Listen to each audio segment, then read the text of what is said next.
So you're saying that SaaS is dead.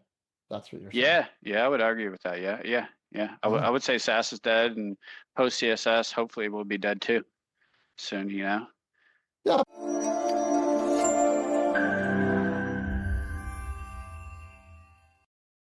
Steven has the best idea for a podcast ever because he doesn't have to do any work. He just like sets it up, and here we are just having to do our own work. Yeah, I don't even know if he actually exists. Right? You figured it out, didn't you? What is it? Whose voice is that? I think that's some AI generated voice. Yeah. That just playing all of us. Mm-hmm. So I think we should switch the topic to Florida Drupal Camp. Absolutely, that's where we should really start. Mm-hmm. Yeah. We have How many years has it been? Did we just do 15 or 16? What year? I think we did 16 before. Holy cow. Yeah. Uninterrupted. 16 uninterrupted years. Yeah. Well, did we do online during COVID, or how did that work? Yeah. We did one online. It's so long ago, I kind of blocked it out. This 2026, February 20 through 22nd.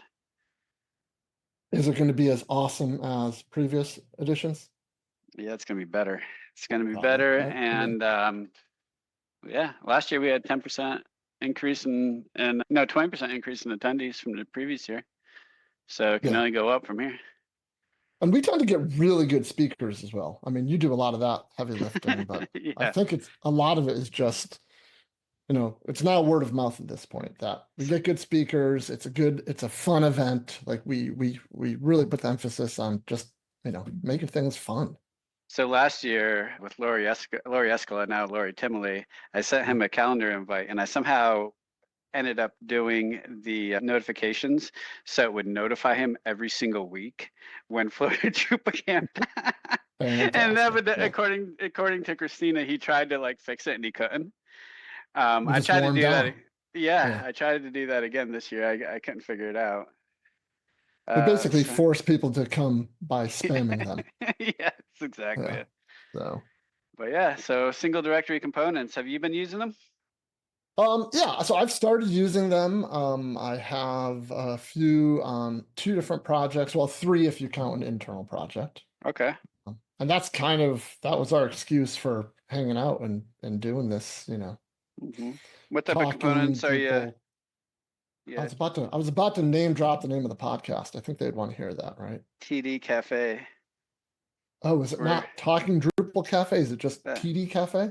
That's what if you look up on the little screen that we're on, it says TD Cafe up at the top left. I see it right there. No, it's up that way. Oh, it's this way. Yeah, up there, right?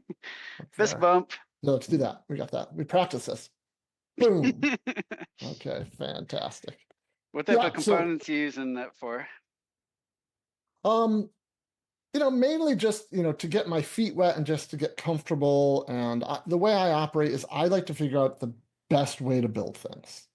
So I don't like to do things too complex at first because I want to make sure I'm doing things the right way before I add complexity. Mm-hmm. So I've got some, bits and pieces of an accordion on the Drupal Easy Academy site. I've got some buttons that are reusable everywhere. I've got a card component like everybody else has. So nothing groundbreaking, but let me ask you, because you're deep into single directory. I'm going deep. Yeah. You've been deep for a while. So that's why I thought this might be a good conversation, because I've got questions that I think I know the answers to, but I figure that you can confirm or deny, and then we can potentially argue about the answers. Yeah, that'll eat up some time. Yeah. So let me start off here. So do you think at this point in time, this is May 2025, is the skill of being able to create single directory components, is that now a required skill for Drupal front-end developers? I would say yeah, but it's also not a heavy lift. Like I would say it's I would say it's required. So it's required, but there's a lot of different, maybe not a lot of different ways, but there are different ways to build a single directory component, as far as how stringent the rules are, right? So as soon as I started learning about single directory components, I kind of latched onto that metadata file, the component.yaml file, which is actually not required at this point. That's not required for themes. For modules, it is required. Yeah. Right. If you wanted to just create a single directory component in the theme, that's one thing. So let me take a step back. So if a Drupal front-end developer or just a front-end developer learns how to create single directory components in Drupal, is that a skill that's transferable to other front-end projects, or are single directory components kind of a Drupalism? I wouldn't say they're a Drupalism. Like components in general is transferable to whatever. Like a lot of times if you're nesting components, you have to like pass your props from a parent component down to your child component and stuff like that. So like that's but that's not unique to Drupal. Exactly. And that's what you're asking, right? I'm asking if it's not unique to Drupal. Like is the skill of creating a single directory component, is that useful outside of Drupal? I would say, so single directory components is Drupal's version of components. Okay. Like if you go into another ecosystem, and like the most common one on the web outside of this is like, React or something, their components don't quite look like this, but the concepts are very similar. Okay. So the concepts are transferable. And to tell you the truth, I have no clue what WordPress is doing. I don't think WordPress has anything similar to components at this point.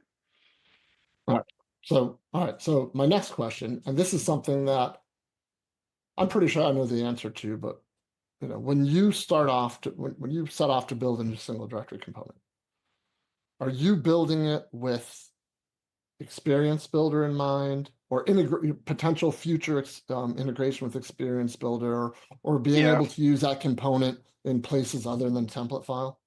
Yeah, absolutely. And it depends. Like so a standard component, yes. And I want to qualify this to say, like, in May 2000 or 2025, in the year of our Lord, Experience Builder is still very much of a work in progress. So it's impossible to do everything you want with Experience Builder at this point.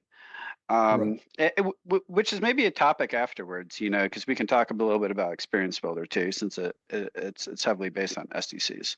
Well, but it does. Go ahead. But like what I'm saying is, like, when I create a component, I typically try to make it work as much as possible with Experience Builder. There's a couple things that Experience Builder can't do, so that's not always possible. But I also want to say there are certain components that I abstract from like Drupal UI components that I abstract out just to make the development kind of more maintainable. An example of this would be like the local actions tabs that eventually are going away, but in the meantime, we have to deal with them. I put those into a component, but those are never going to be pulled in via anything outside the template file. So I don't worry about things like SDC for those. I mean, not for Experience Builder or anything like that. And for things like that, though, that's typically a case where I feel it's totally fine to not throw a schema in there, because what's the point of a schema in that? Well, for me, like, the schema just feels like a best practice. Right. And it also feels like if you have a schema, that's probably at least 80%. If you have a valid schema, that's probably 80% of the effort for that SDC to work in Experience Builder and other places as well. Yeah, absolutely. But there are cases where, like, for example, like tabs or something, where you're never going to want that Experience Builder. So it almost sounds like you're not adding the component.yaml files and stuff like that to keep it out of Experience Builder. That's actually part of it. Yeah, there's a number of different ways to keep it out of Experience Builder. And number one, like, I think Experience Builder gives you UI to disable that. You could probably like add configuration to do that. You can like start omitting titles and stuff like that, and that'll also keep it out of Experience Builder. All right, so forget about Experience Builder for a minute. Have you used any of the other, like, I'll guess I'll say relatively well-used contributed modules that can leverage SDCs? I've I've Yeah. used SDC display before. SDC display was created by Matteo, who's the original like author of single directory components, Right. and it works, but it doesn't give you as much flexibility as working directly with a template. And I would also argue that like the whole process of navigating into like the field UI and navigating down, like it's kind of like a little field formatter type, and Mhm. where the field formatters are, like th that's a pain in the butt to get to. So like I don't use it like that, you know. Right. My typical scenario right now is I use it just like I just map templates to the SDCs. All right. You So know, we should mention the SDC display module allows you to use a component on a view mode and then yeah, assign fields to the exactly. props and slots. Exactly. You can map fields to it, yeah. Right. And then there's another one, I think it may have been Matteo as well, SDC block. Yeah, yeah. I Right. haven't used that one, but it creates what, different block types from the SDCs or something like that. Is that Yeah, right? I think you can just create a block based on a component and then manually populate the props and hmm slots from that. How about hmm UI Suite? Have you played with UI Suite?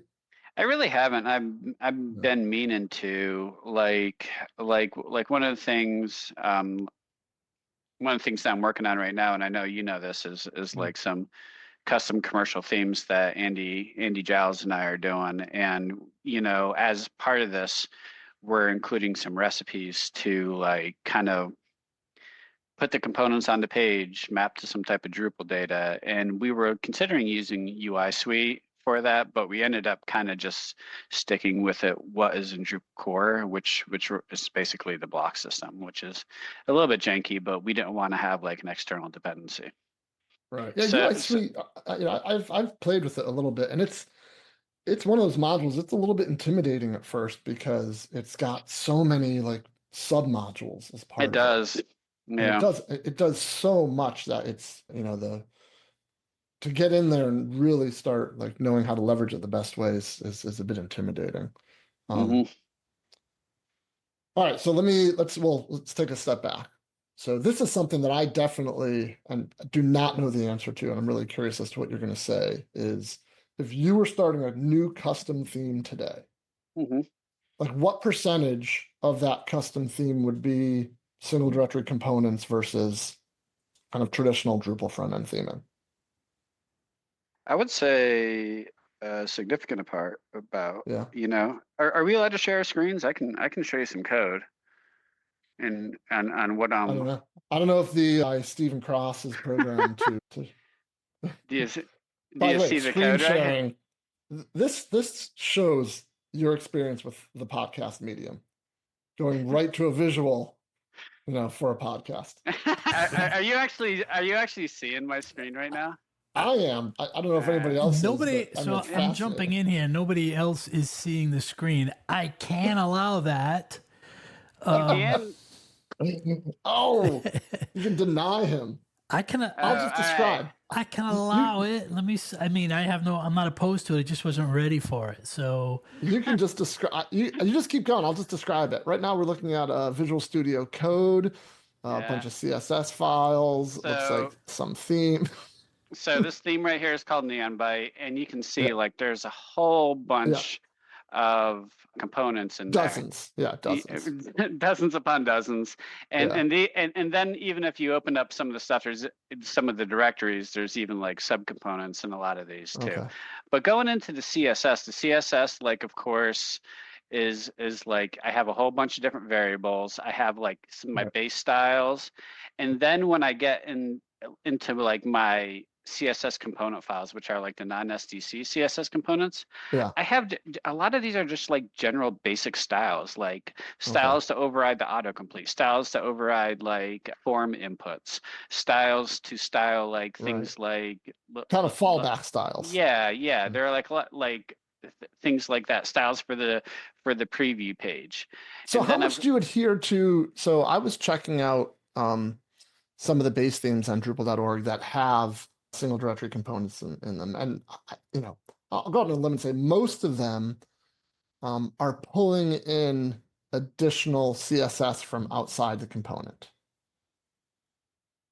right? Like So it's not, Tailwind or something like that, or no, no, like I don't want to say anything because I don't know if if it's frowned upon or not. So, but just go ahead and say it. It's not your podcast. that's true. It's not mine. This is yeah. Steven made me say this. Steven forced me to say this. Yeah. So like Radix, the Radix Yeah. base theme has a bunch of SDCs in it, and if you look at any of I think it uses SaaS files in each component, it's actually pulling in, other SaaS files from outside the component.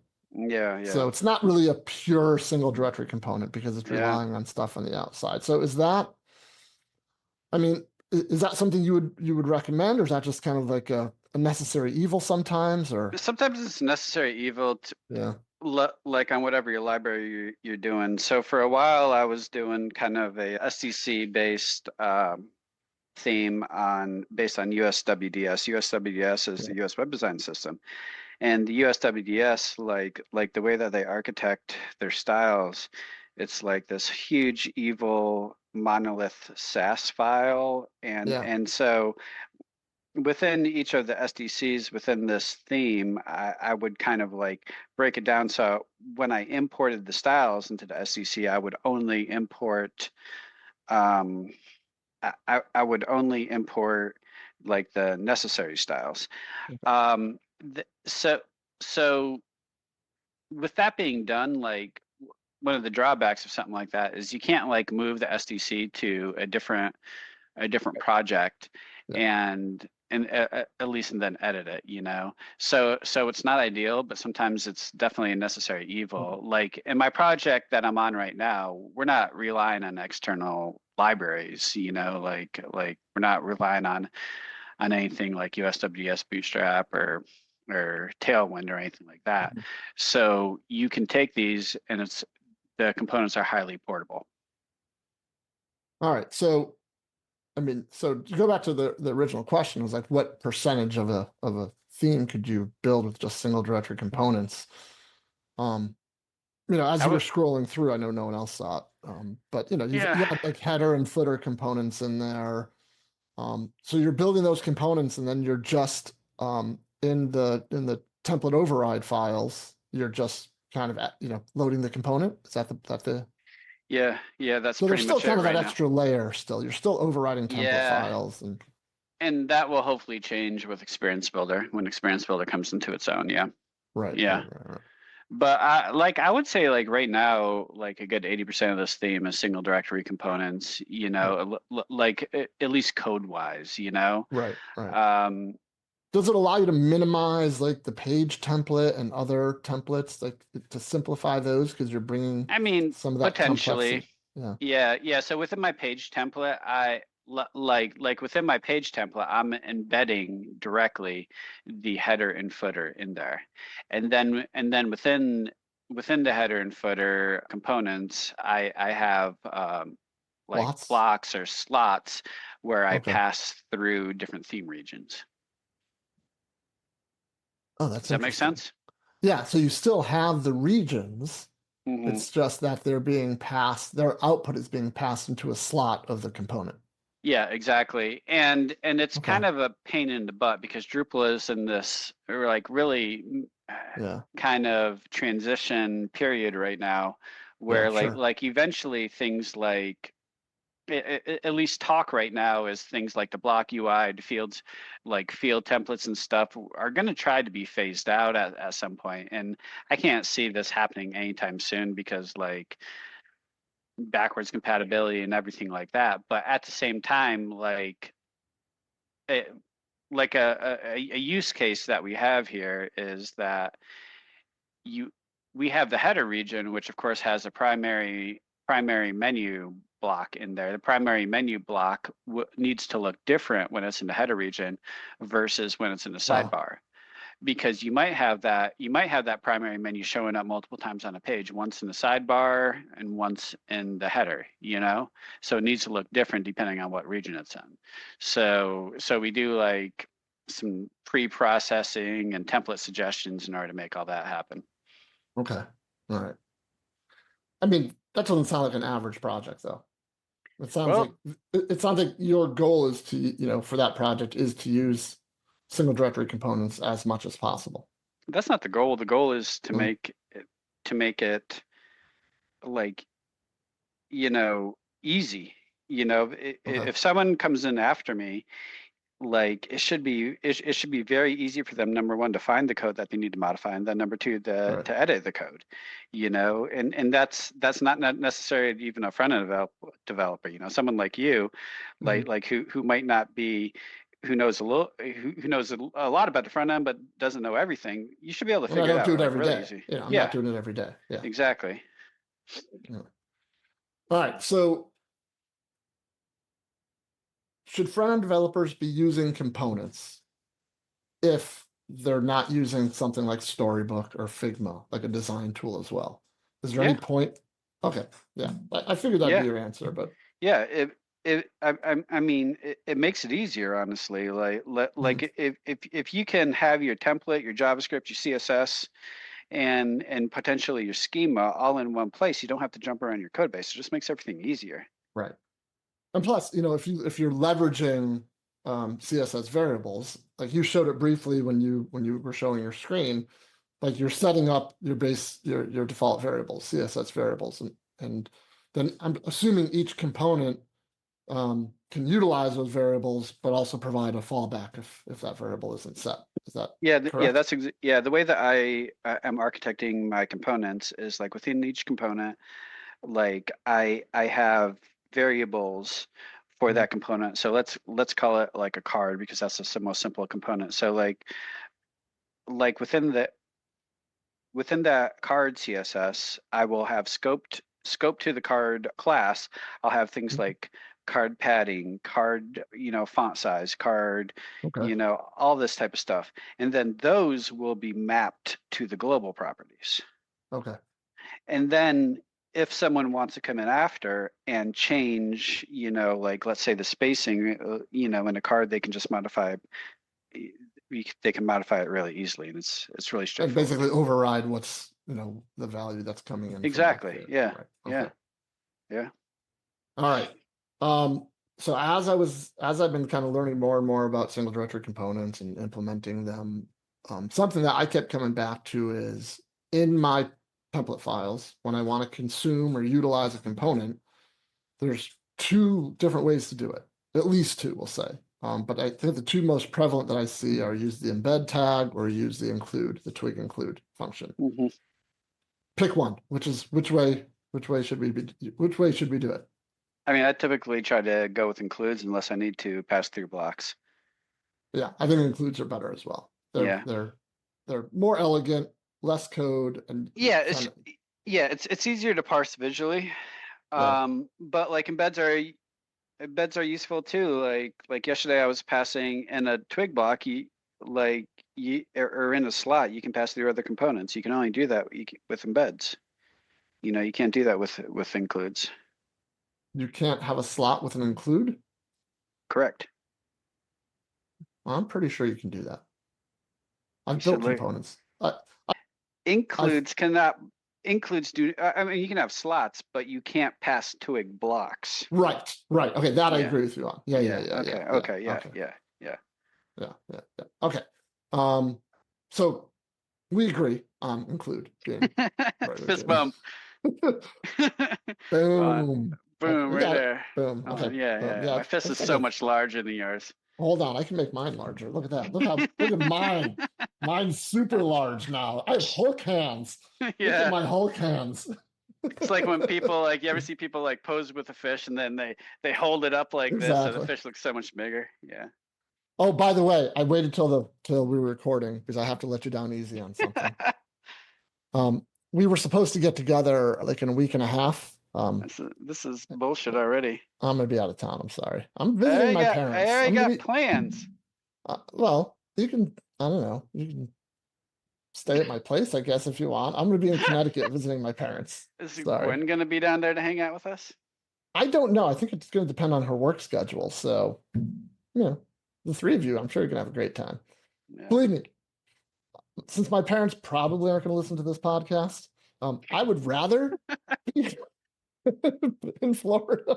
I'm gonna make Robin listen to this podcast, and she's gonna be upset. I'm sorry. Well, I'm sorry that I won't see Robin. Accurate, I'm true sure you statement. are. I'm sure you are. All right. So next question. Again, you have to pick one. Given the option, would you rather consume or utilize a component in a template file or a render array? Oh, template file easily, but just because I'm a front ender, just easier. I know. I like. So I get a little charge when I can, do it with a render array for some reason. I don't know Okay, why. yeah. I mean, that's fine, Yeah. but like you also probably have to hunt down where you're doing that sometimes too.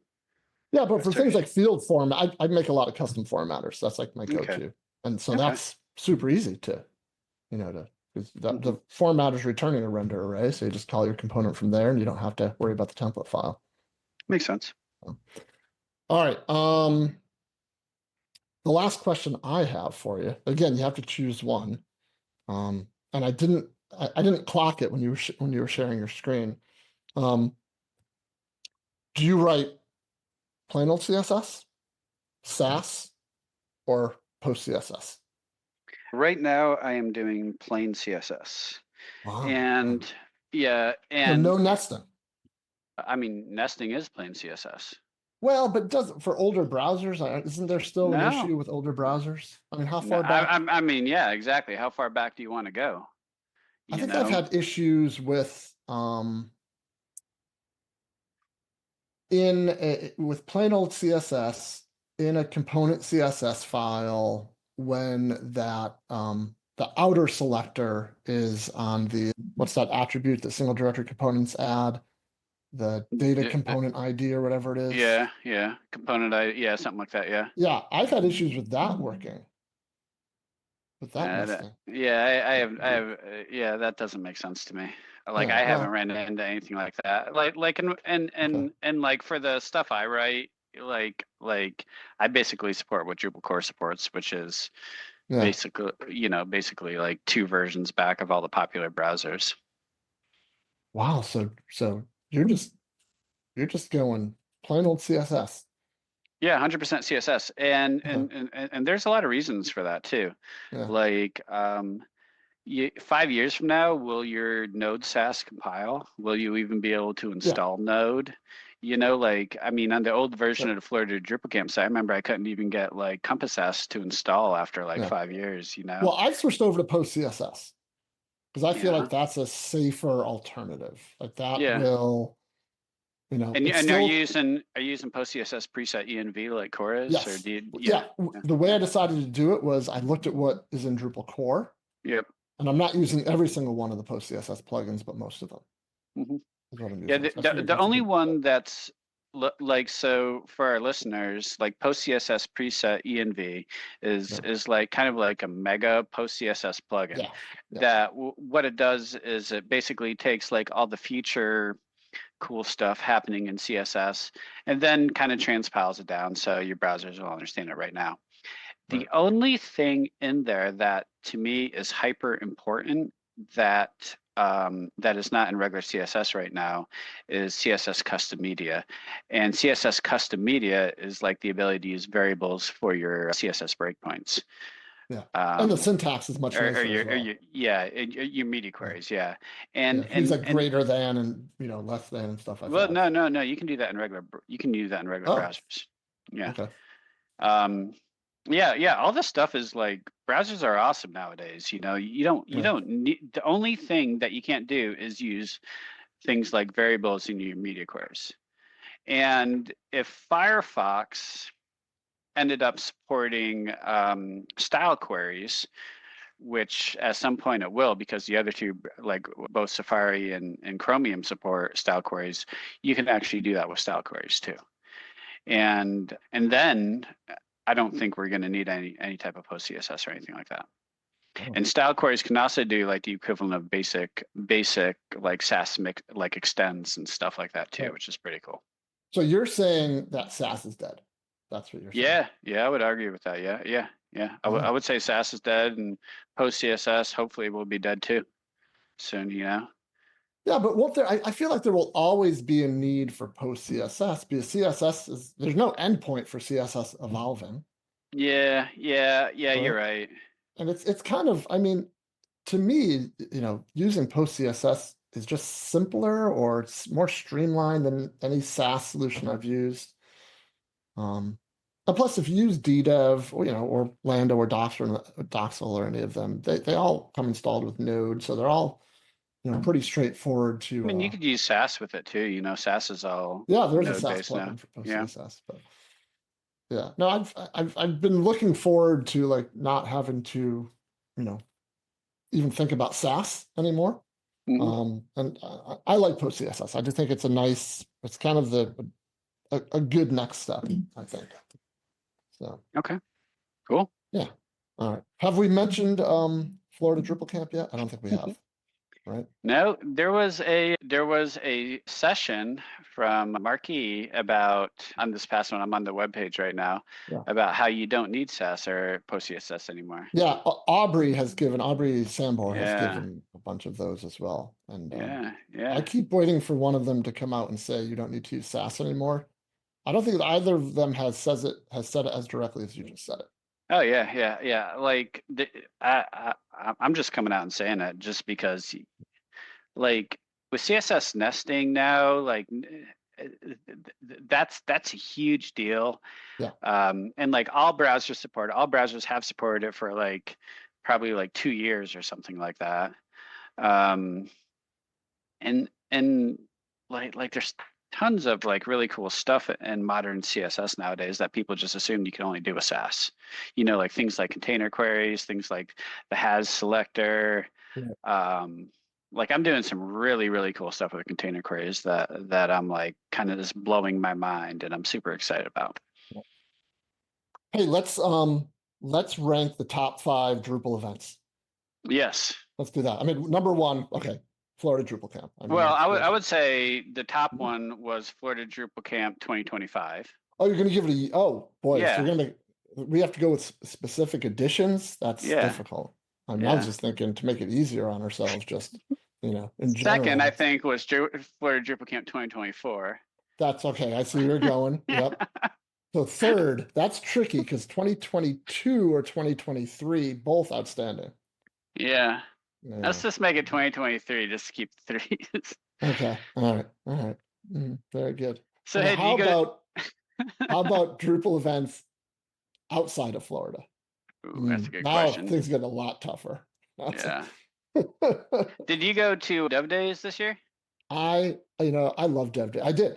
I was lucky enough to go. I freaking love Dev Days, and I think there were only, and I would love for someone to tell me that I'm wrong on this because I spent some time and I talked to a bunch of people about it. I think there were only 2 Americans at Dev Days. That's It was BS. myself and Peter. Well, I can never say his last name. I'm so sorry, Peter. Willanian. You butchered that. It's horrible. Peter W. Mhm. W. Yeah. Yeah. Dev Days is outstanding. You going to If I were mid-camp? Peter, I'd be upset. Am I Yeah. going? Yeah. No, because my company's not making money yet. I need to make money so I can make it worth it, you know. That's true. I hear you. I hear you. But I'm gonna go to Vienna, and next year, where Drupal Dev Days is, I'm sure. It's in Greece, Athens, Greece. Yeah, Yeah. I So really want to go there. That's gonna be that'd cool. That would be a fun one as well. Yeah. So is your next Drupal event Vienna? It can't be, right? No, it's gonna be Asheville. Asheville. Yes. Yep, I submitted a talk to Asheville and got accepted, so I'm gonna go there. And Andy's up there, so I can co-work with him. I'm gonna go up there the previous week. I'm gonna be up there for a while.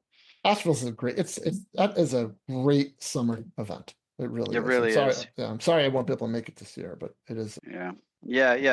And it's just like the organizing team and the location is just like awesome.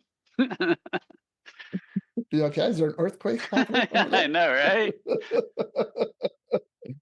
Yeah. Yeah. But back to the main topic, Florida Drupal Camp. What are the dates on that again? February something, 2026.